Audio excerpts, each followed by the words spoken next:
स्वागत है आप सबका आज के टॉपिक में मल्टी लेवल मार्केटिंग की असलियत क्या है।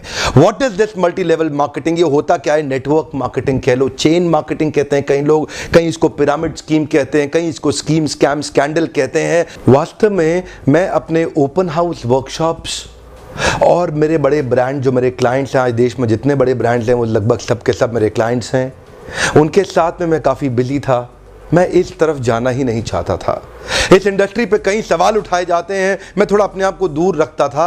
आज मैं आपको इस industry multi level network marketing का निष्पक्ष रूप से दोनों पहलू देना चाहूँगा। वैसे देखा जाए तो मल्टी लेवल मार्केटिंग एक सोचा समझा सैद्धांतिक फिलोसॉफिकल साइंटिफिक प्रोसेस है एक प्रोडक्ट गुड्स एंड सर्विसेज को मार्केट करने का। मल्टी लेवल मार्केटिंग एक अपने आप में बहुत अच्छी इंडस्ट्री है, लेकिन क्यों उसका नाम खराब है, क्यों लोग नहीं ज्वाइन करना चाहते? देखिए, दो प्रकार की चीज़ें हैं। या तो कोई स्कीम स्कैम वाली कंपनी आ जाती है, जैसे वो शारदा स्कैम या जैसे वो स्पीक एशिया, या और भी अभी पीछे एक कंपनी आई थी जो बाइनरी के साथ आई थी, भयंकर विस्फोटक रूप से फैली, कई करोड़पति उन्होंने बनाए और रातों रात अचानक गायब हो गई। ऐसे एक्सपीरियंसेस ही आपको तंग करते हैं और परेशान करेंगे। ध्यान दीजिएगा, स्कीम और स्कैम इन्होंने मल्टी लेवल मार्केटिंग का नाम खराब कर दिया, वरना ये फुल प्रूफ पावरफुल एक ऐसी इंडस्ट्री है जो दुनिया में सबसे ज़्यादा तेजी से सबसे अच्छे स्टेबल करोड़पति तैयार कर सकती है। ध्यान दीजिएगा, मल्टी लेवल मार्केटिंग बुरी नहीं है, इसमें दो चीज़ें खराब है। या तो वो कंपनी खराब है जो इसी माइंडसेट से आती है कि पैसा लूटो और निकल लो, या वो लोग जो फेलियर हो गए, इसमें सफल नहीं हो सके, बाहर जाके इसकी इतनी निंदा करते हैं और वो चाहते हैं कि आप ना जाएं, क्योंकि वो सफल नहीं हो सके इसलिए वो आपको भी सफल नहीं देखना चाहते। जिस प्रकार चैनल डिस्ट्रीब्यूशन एक प्रोसेस होता है, ऐसे ही मल्टी लेवल मार्केटिंग भी, नेटवर्क डिस्ट्रीब्यूशन भी एक प्रोसेस है। इसमें डिस्ट्रीब्यूटर्स इंडिविजुअल्स होते हैं जो सीधा मैन्युफैक्चरर से जुड़ते हैं और कंज्यूमर को माल पहुंचाते हैं। अब तो हमारे देश की सरकार ने भी इसको मान्यता दी है और हमारी देश की सरकार भी इसके लिए रेगुलेशंस लेके आई है। आपको ध्यान देना है कंपनी ज्वाइन करने से पहले कि वो कंपनी ठीक है कि नहीं है। आप लोगों ने मुझसे इतनी डिमांड करी इस सब्जेक्ट पे, इतनी डिमांड करी, आज मैं आपको फुल प्रूफ मेथड शेयर करता हूं कि कंपनी को समझिए पहले तीन चीजों से। पहला है कंपनी का पीपल एंड फिलॉसफी।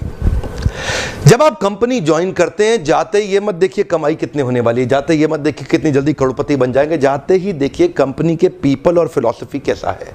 फिलॉसफी मतलब उस कंपनी का सिद्धांत क्या है, वो क्या उस कंपनी के पास एक बाइंडिंग फोर्स है जिसके कारण लोग जुड़ चुके हैं, क्या उस कंपनी के पीपल में कल्चर बहुत अच्छा है, क्या वो कंपनी के पीपल में उनका लीडरशिप बड़ा शानदार है, क्या कंपनी के पीपल के अंदर ट्रेनिंग की मेथोडोलॉजी और ट्रेनिंग के प्रोसेस पे बहुत जोर दिया जा रहा है। जिस नेटवर्क मार्केटिंग कंपनी के अंदर लर्निंग एंड डेवलपमेंट और ट्रेनिंग पे फोकस नहीं किया जाता, सावधान, वो कंपनी ज्यादा चलेगी ही नहीं। जिस कंपनी में केवल बार बार प्रॉफिट की बात की जा रही है, प्रॉफिट की बात की जा रही है और कल्चर केवल प्रॉफिट प्रॉफिट प्रॉफिट की बात कर रहा है, फिलॉसफी या कोई पर्पस नहीं है जिस कंपनी का, जिस कंपनी के अंदर जो मैन पावर, जो उनके पीपल हैं, वहां पे अगर जाते ही आपको मिलकर के लोगों से अच्छा नहीं महसूस हो रहा, आपको देखिए लालची लोग तो नहीं दिखाई पड़ रहे आपको, मैं ये पूछना चाहता हूं। जहां आप जा रहे हैं हर समय पैसा पैसा पैसा तो नहीं कर रहे केवल, वो सपने होना एक अलग बात है, लेकिन कंपनी को किसी कारण से रन करना जो कि एक बाइंडिंग फोर्स बन जाता है ऑर्गेनाइजेशनल बिलीफ का, जहां पे लोग इकट्ठे जुड़ जाते हैं, बिना तनख्वाह के भी लोग मिलना चाहते हैं,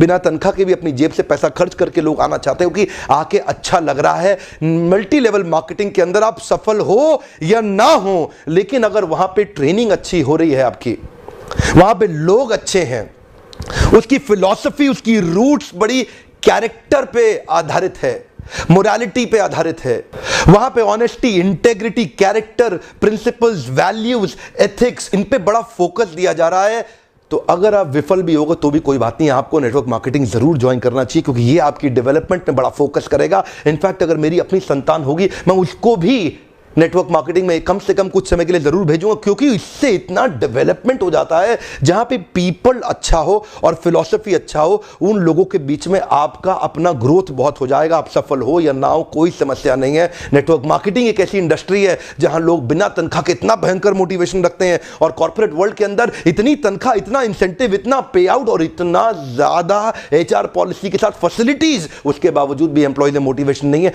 ये नेटवर्क मार्केटिंग में ही होता है जहां पे कल्चर के चलते लोग डेवलप कर जाते हैं। इसलिए दो पी बड़े इंपॉर्टेंट है जिसमें पीपल और फिलॉसफी। अब अगला है प्रोडक्ट। अब विफल होता क्यों है? क्योंकि स्कीम स्कैम होता है, इतने सारे स्कैंडल्स हुए चले जा रहे हैं, एक के बाद एक, एक के बाद एक, एक के बाद एक। वो स्पीक एशिया आया, वहां मेरा 1-2 लाख रुपए कमा भी गया, लेकिन अचानक वो कंपनी गायब हो गई। आपको पता है बहुत बड़ा स्कैंडल हुआ। ध्यान दीजिएगा, प्रोडक्ट जरूर अच्छा होना चाहिए, ऐसा होना चाहिए जिसको आपको इस्तेमाल करते मजा आ रहा हो, पब्लिक को इस्तेमाल करते मजा आ रहा हो, बहुत अजीबोगरीब से ज्यादा महंगा ना हो, उसकी वैल्यू हो, वो लोग लगातार इस्तेमाल करते हों, वो बार बार इस्तेमाल करते हों, वो प्रोडक्ट में आपका विश्वास हो, वो प्रोडक्ट कंज्यूमर बाइंग बिहेवियर को एड्रेस करता हो, वो प्रोडक्ट आने वाली मार्केट की अडॉप्शन कर्व को समझता हो। अडॉप्शन कर्व समझते हैं ना, आने वाले समय में मार्केट किधर अडॉप्ट कर रही है, मार्केट को किस तरह के प्रोडक्ट सर्विसेज की ज़्यादा ज़रूरत पड़ने वाली है। तो क्या आपकी कंपनी के प्रोडक्ट सर्विसेज लूटने के लिए बनाए गए हैं, बेवकूफ़ बनाने के लिए, खाली स्कीम के लिए बनाए गए? एक बहुत बड़ी नेटवर्क मार्केटिंग कंपनी थी पीछे जिसने कई करोड़पति बनाए, लेकिन वो केवल स्कीम बेचने में लगे हुए थे। वो लोग एक कॉन्सेप्ट बेचने में लगे हुए थे। आपकी कंपनी कोई कॉन्सेप्ट तो नहीं बेच रही है, ऐसा तो नहीं खाली रिक्रूटमेंट का ही पैसा दिए जा रही है, इतने लोग बनाओ, इतना पैसा लो।